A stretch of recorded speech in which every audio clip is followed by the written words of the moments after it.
And Finance Minister Bill Morneau delivers his third budget on Tuesday. He followed tradition on Friday, showing off some new shoes for the occasion. These ones made in Edmonton.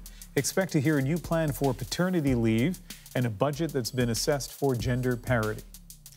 But don't expect any kind of timeline for balancing the budget.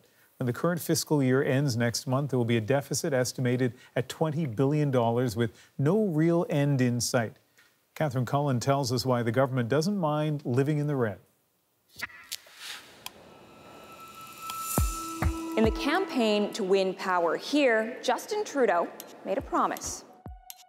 We will balance the budget in 2019.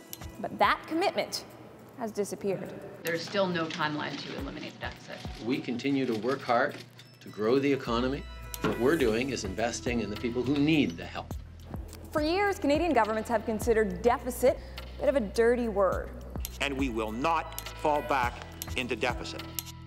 Spending more than you take in could only be justified by global economic woes. These are, of course, the classic circumstances under which budgetary deficits are essential. So how did we get to a place where this Prime Minister let his pledge to balance the budget just drop?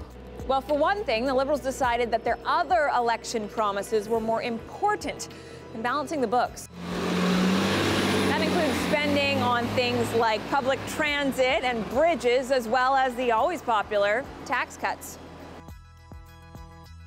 Another reason Justin Trudeau may not care if his budgets achieve balance is that the economy is doing well, and that seems to be keeping Canadians happy. The Liberals argue that their spending is stimulating economic growth. Finally, it's not clear that a majority of voters these days are all that concerned about balanced budgets. It wasn't a decisive issue in the last election. For every voter that thinks this way, I think they should balance the budget because it's important to the people around here. the Liberals believe there are enough others who are more concerned about other issues. I think a government should be able to act on their promises. I don't think balancing the books should be a priority for the government. Now, the Liberals do still have a financial target. They're focused on driving down another number, the debt-to-GDP ratio. But all signs suggest the word balance won't be part of the conversation anytime soon. Catherine Cullen, CBC News, Ottawa.